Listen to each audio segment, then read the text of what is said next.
In what world are we paying £7 for digital books? I'm actually going to put it out there now that, like, I don't need any more books. Shall we do a little book haul? Hello, my name is Michaela. Welcome back to my YouTube channel where we talk about all things books. Today we've got a new release reading vlog. It was supposed to be a new release thriller book reading vlog, but as you'll watch the video, the last book takes a bit of a turn. I'm not quite sure it's a thriller, so we're going with new release book reading vlog. And I mean, it's only right that in a reading vlog, I also take you book shopping, so we go there as well. Also, I just quickly want to say the biggest thank you because I have just hit 2,000 subscribers on YouTube, which is absolutely insane. Thank you so much to everybody that has subscribed. I literally love it here. I love making these videos and it means so much that so many of you have subscribed to me. So it goes without saying, if you like what you see, hit that subscribe button, give this video a like, and I hope you like this video. It's currently 7:30 on a Monday morning. Good morning. Welcome back to another reading vlog. There is only one thing that can make me happy on a Monday morning. I will forever say it, and that is book shopping. So that's how we're going to start this reading vlog. We're going to start as we mean to go on. We're going to go look at the books. I'm currently on my way to work. I go in the office on a Monday morning. So yeah, let's go check out the books that are in Sainsbury's. Maybe we can get a cheeky purchase on this Monday morning. I also need a Monster because I have a caffeine addiction and I'm addicted to Monster. So let's go look in Sainsbury's. What a beautiful day. And see what books that they've got. I'm actually going to put it out there now that, like, I don't need any more books. Like, I legit don't. So if you see me buying books, hold me accountable. Because since my last book haul, I got like 30 books. 30 books. So I need to haul them, which I'm going to do. So yeah, I'm putting it out there that I don't need any more books. Does that mean I'm not going to buy any? No. So this is my current audiobook listen. This is what I was listening to as I was driving to work. I've got like an hour left and oh my God, it is so good. Like if you're going on holiday this summer, then you need to get this book. Like it's all the holiday vibes. And I'm like, do I need a trophy copy? I don't think I do. I have got a copy of the Ark. So I don't think I need this. But it's beautiful, let me show you. So it's a collector's edition. Stunning. Obsessed.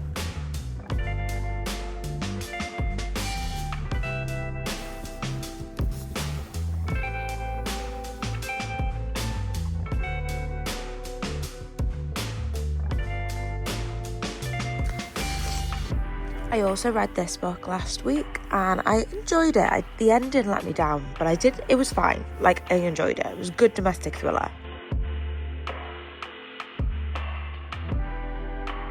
That was a bit of a failed trip, to be honest. There wasn't any that like I really wanted. That sun is shining. But I did pick myself up a Monster. So we've got the goods. This is going to get me through my Monday. We didn't purchase any books. There just wasn't any that were like calling to me. And I'm not just going to buy like the Surf House for the sake of it because I do have like the art copy of it. So, you know, I'm trying to be more conscious. So I'm just going to go to work now. And then I think I'll give you a reading update when I get home of what I'm reading because I started a new book last night. And I'm really excited to tell you about it. So see me in the next clip after I've done my day in the office and I will tell you what I'm currently reading. I hope your Monday is beautiful. Yeah. I am back from work. I am showered. I'm in my pajamas. I'm all cozy.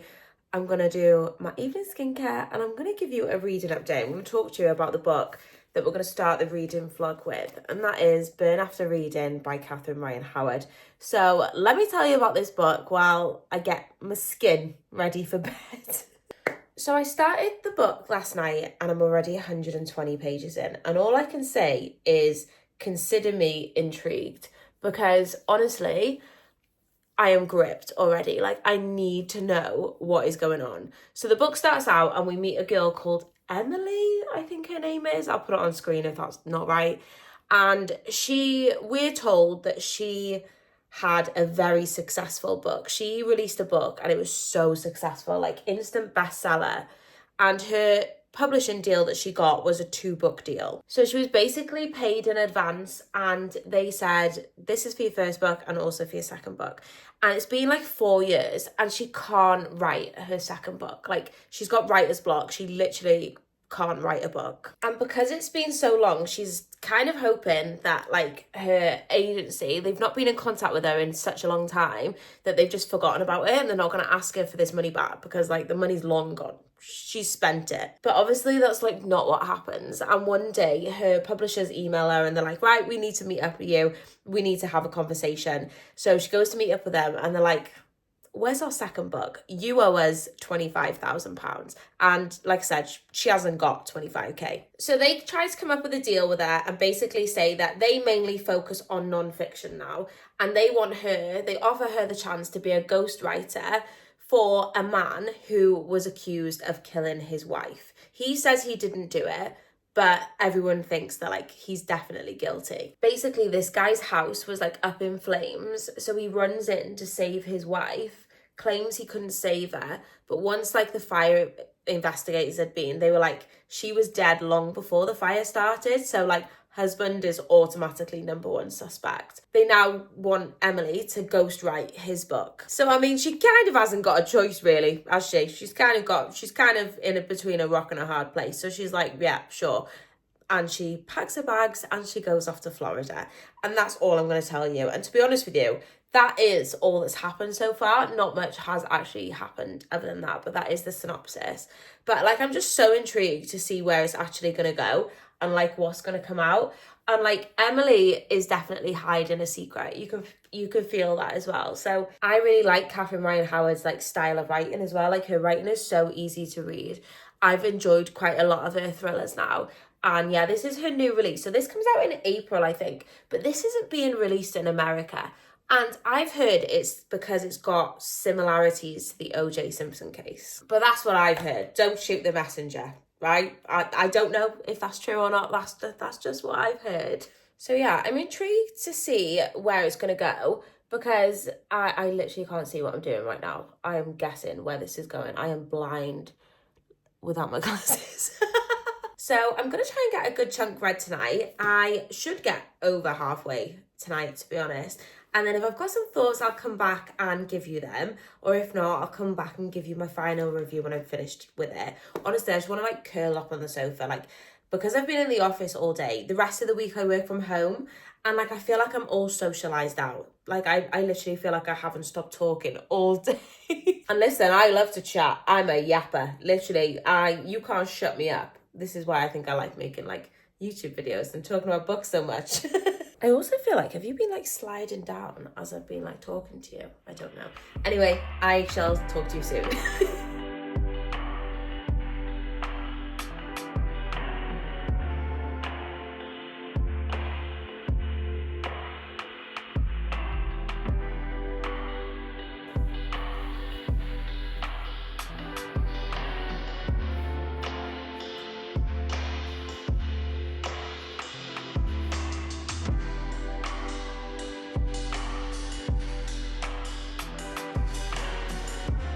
Hello, fancy seeing you here. I'm back to give you an update because I finally finished Burn After Reading. Today is Saturday. I think I started this book on Sunday, so I'm not joking, it's taken me like nearly a week to read, which is not like me whatsoever.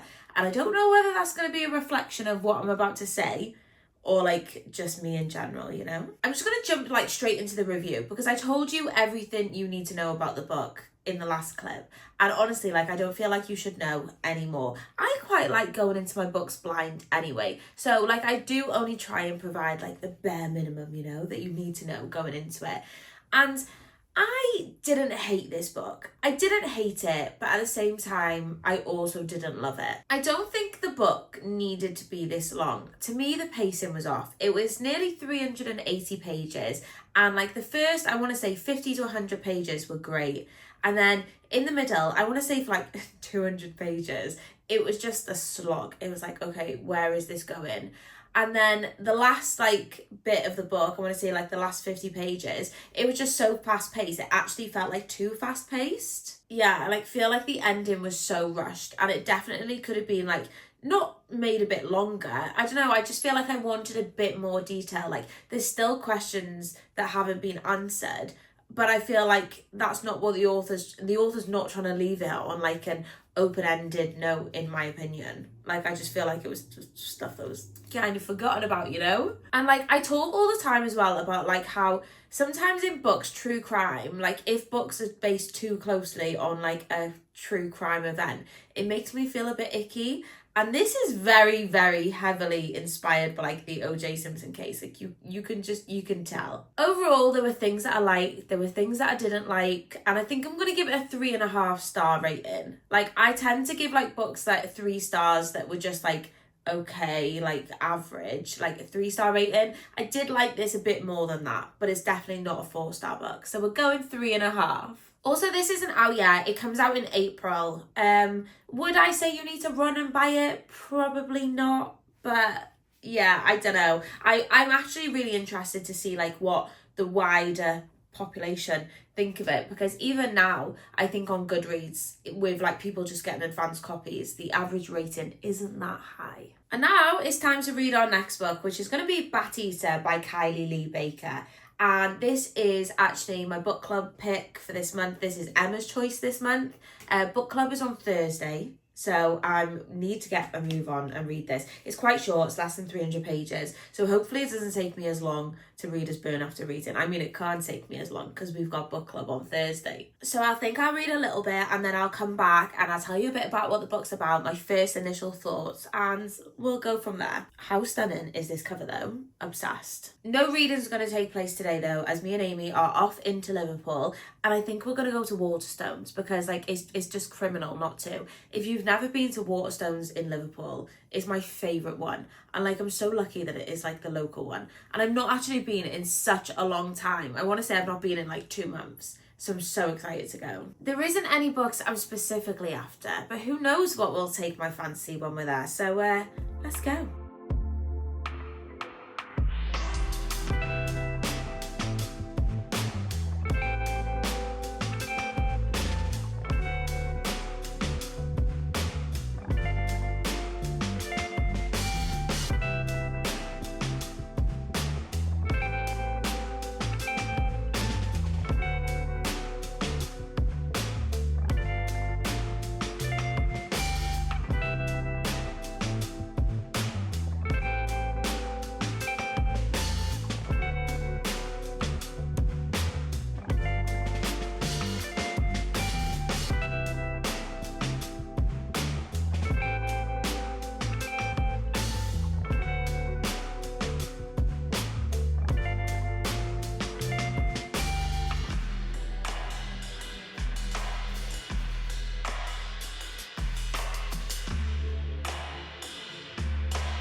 Shall we do a little book haul? Because there's not been one time in my life where I've gone in Waterstones and said, I'm not going to buy any books, and walked out and actually not have bought any books. So of course I bought books. Also, fun fact, this bag's been down Matthew Street to a bar with me. If you've ever been to Liverpool, you will know about Matthew Street. And it was actually one of Amy's friends' birthday, so we went and met them for a couple of drinks, and like it was like St. Patrick's Day weekend. Everybody was like getting white girl wasted. I was not drinking, so I'm like this with my Waterstones bag, like yeah.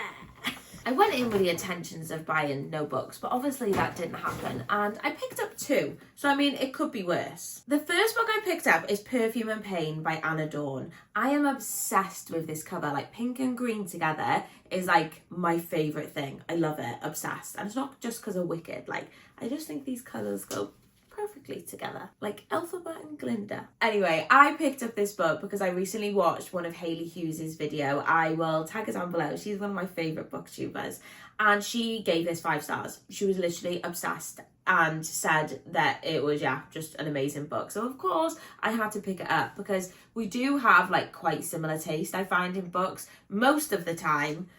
if she loves a book, then I will love it as well. And this is about an author who is a lesbian. And I mean, there's two things I like in books which are about books and lesbians. So we're on to a winner. I'm gonna love it. And also there was only one copy there, so it was criminal to be leaving this on its shelf. The next book I picked out was My Best Friend's Exorcism by Grady Hendrix. Again, obsessed with the cover. Like, I love how it looks like a videotape, and like it looks a bit like worn and battered, and like, come on. So I recently read Witchcraft for Wayward Girls by Grady Hendrix, and I was obsessed. I absolutely loved it. I have a new release thriller reading vlog, I think, where I read that, so I'll leave that up above. And that sent me wanting to read like all of Grady Hendrix's books, because prior to that I'd only read How to Sell a Haunted House, and I really didn't like that book, and that was the first book I read from Grady Hendrix, so I feel like it kind of like put me off his other books. But because I read Witchcraft for Wayward Girls and loved it, I'm back on the Grady Hendrix train. So I picked this up. I couldn't say no. I actually didn't know that this was made into a film. My friend Ashley said to me yesterday, like, oh, have you seen the film? And I was like, no, didn't know there was one. I'm hoping it's going to give like 80s horror, you know. I feel like it is. I feel like this cover is giving everything that I want it to. And I also wanted the 7 Book Club's Guide to Slaying Vampires, I think that's what it's called, but they didn't have it, so I've ordered it and it's on its way. I actually have a really good excuse for that one, because I had a look on Amazon and it's like out of stock. There was just no copies available, and like, when does that happen? All they had was used copies. So now, well, then I went into panic thinking, oh my god, they're going to change the cover, it's going to go out of print. So that's my excuse for that one. So they're the 2 books I picked up from Waterstones. I'm very happy with them. And yeah, I don't feel like 2/3 books is that bad. And then I thought I'd give you a little update on Bat Eater, because I'm 44 pages into this. I think it's around 15%. Because guys, I had to buy it on my Kindle. I couldn't bring myself to read the hardback book. And do you want to know how much it cost me on my Kindle? £7 British. £7 British for an ebook. That should be criminal. I'm sorry. In what world are we paying £7 for digital books? That's insanity. Bearing in mind, I also paid £20 for this hardback book in Waterstones, £20 British, and then £7 for the ebook. I am an idiot, I know. But you know what? I'm actually quite glad, because some of the chapters that I was reading last night were like 20 minutes long. And I think chapter 3 was like 20 minutes, and I was like, I couldn't do that with a hardback book, so. Anyway, the book starts out and we meet Cora and Delilah, and they live in New York, and the pandemic has just hit. It's literally, the pandemic's been like end of the world for like the last week, and there's no toilet roll available in any places, and the 2 sisters are making jokes about that, and let me tell you, that took me back to a dark place. They're standing on the subway platform waiting for the train when a man in a surgical mask walks up to Cora and her sister and pushes Delilah, the sister, in front of the oncoming train. The book then skips forward a few months later, and they haven't caught the man that pushed Delilah in front of the train, and obviously, sadly, she passed away. Cora has had to get a job as a crime scene cleaner so she can make her way, like keep her living in New York. And something she's starting to notice from the crime scenes that she's going on is a lot of Asian women are being attacked. So there's a theory that there's a serial killer who is out there targeting Asian women specifically, because Cora and Delilah, her sister, were both Asian, and people are calling them Bat Eaters. They're blaming them for the COVID outbreak. I didn't know how I would feel actually with like the book being set during COVID times, and like right now it's fine. It's actually I feel like it's like giving me a bit of an anxious feeling, which I guess is something that you want when you're reading a horror book. This is definitely leaning currently towards horror more versus thriller. Like, we got some like quite vivid descriptions of the crime scene, like clean that she was doing. So it's definitely leaning more towards horror. But yeah, like the COVID talk was making me feel a bit anxious, but like that's not a bad feeling to feel like when you're reading a horror book, you know? But I know that some people don't like it. Anyway, I think I should read it pretty quickly. It's less than 300 pages. We've got book club on Thursday, which is where we're going to be discussing this book. So not only will you get my opinion, I'll be able to tell you what everybody else thought about the book as well. So you'll get like 15 reviews. I actually can't get over that the hardback of this book was £20. Like, there's nothing even special about like the naked hardback. £20, insane. Hello, hi, how are you? I am sick, so if my voice sounds a bit like that's why. Like, I just feel like I'm getting a bit like chesty, you know when you get like, I felt like I was swallowing razor blades. Anyway, I'm gonna shut up moaning because I'm back with quite a big reading update, to be honest. When did I last update you? Today is Thursday, and like I last updated you, I think it was on Sunday, and I finished reading Bat Eater by Kylie Baker, and it's not a positive review. So I said in the last clip, like, this book was like making me feel anxious, and like it just, as the book progressed, it just wasn't a very nice feeling. And then the second half of the book took a bit of a turn that I wasn't expecting. I don't know if I can say, because it may be classed as a spoiler. I don't personally think it is a spoiler, but I'm just going to put it on screen here, spoiler. So like, just skim the video if you don't think, but I honestly don't think it is a spoiler.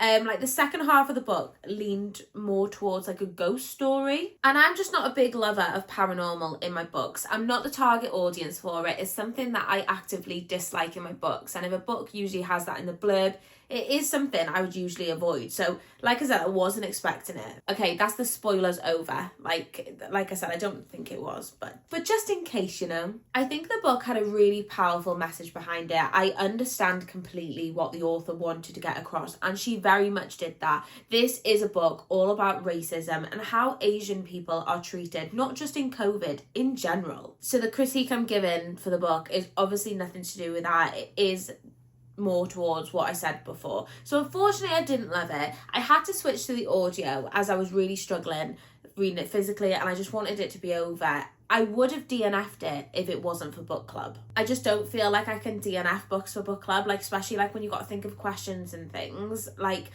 I actually haven't even thought of any questions.